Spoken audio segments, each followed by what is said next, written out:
with Dalmatian fur. Right, it's such a specific thing to be fixated on. It is, yeah. But All right, hey everyone, welcome back for another deep dive with us. And this time we are going to a place that I think a lot of people really enjoy going. oh yeah, And that is the world of Disney villains. absolutely. We're not just looking at, the sort of surface level evil. Right. We're really going to try to get into the nitty gritty of what makes these villains tick. Yeah. And we are going to do that with a really fun book, I think. It's called 5-Minute Villain Stories. Okay. And it's pretty much what it says. It's a Yeah. collection of short stories all about Disney villains.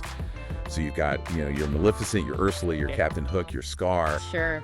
But what's so cool about this book, and I think why we wanted to do a deep dive on this, Yeah. is it really takes a look at them from their perspective. Yeah, that's a really interesting angle, to see them. Because a lot of times you just see the villains as, the bad guy, Right. but you don't really get like a glimpse into why they are the way they are. Exactly. What happened in their past. Or what, kind of led them down this path Yeah. to being, the evil villain that we know and love. Yeah, and it's not like a, excuse their behavior kind of thing. Right. Of course not. It's more like, well, let's just try to understand it. Right. Now- Get a little bit more empathy, maybe. Yeah, yeah. See where they're coming from.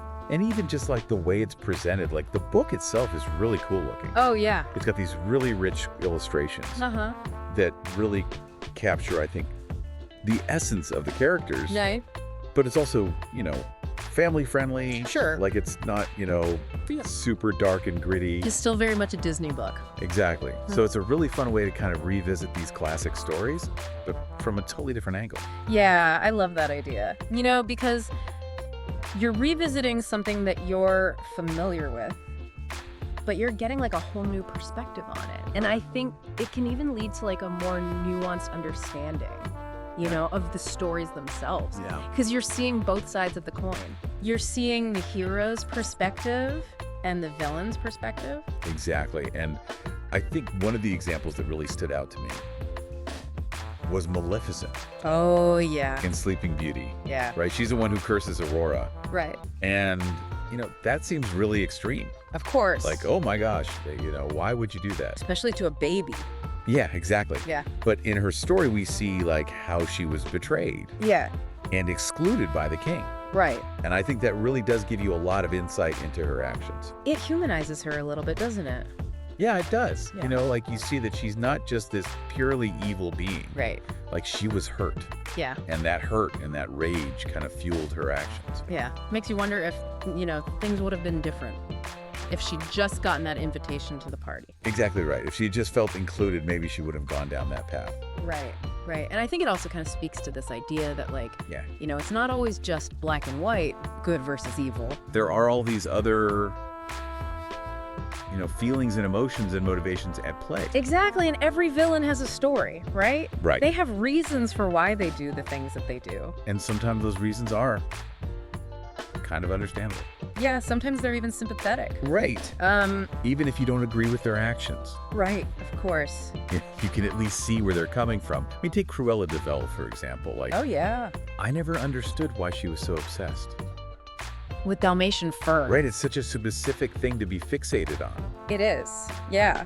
But her story kind of sheds some light on that. Like, you learn about her childhood Oh, okay. and, like, her fascination with patterns and textures. And it makes her, I don't know, shall we say, unique fashion sense? Her unique fashion It's sense. a little bit more understandable. A little more understandable. Maybe not less creepy, Right, but a little more understandable. yeah. So, yeah, I think this book really does a good job of kind of rounding out these characters. Giving you a more complete picture. It's like adding depth to a painting. Yeah, You're seeing all the different shades, not just the surface level. exactly. And I think it makes the original stories even more fascinating to rewatch. Oh, for sure. Because now you're kind of watching them with this new lens, Right. this new understanding of the villains. Yeah, you're picking up on things that you might not have noticed before. Exactly, exactly. So we've only just kind of scratched the surface here, but I think it's safe to say that, Disney villains are a lot more interesting Yeah, than just your average bad guy.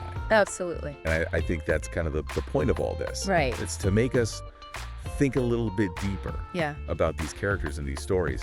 So you know the next time you're watching your favorite Disney movie, Yeah. maybe you'll see the villain in a whole new light. Absolutely. You might even find yourself feeling a little bit of sympathy for them, Yeah. or at least understanding them a little bit better. Right. So that's our deep dive into the world of Disney villains. Through 5-minute villain stories, and we hope you enjoyed it. I hope you guys enjoyed it. Grab 5-minute villain stories by Disney Books, now on sale for $10.95. Don't miss this chance to build good habit and achieve remarkable results. Click buy now today.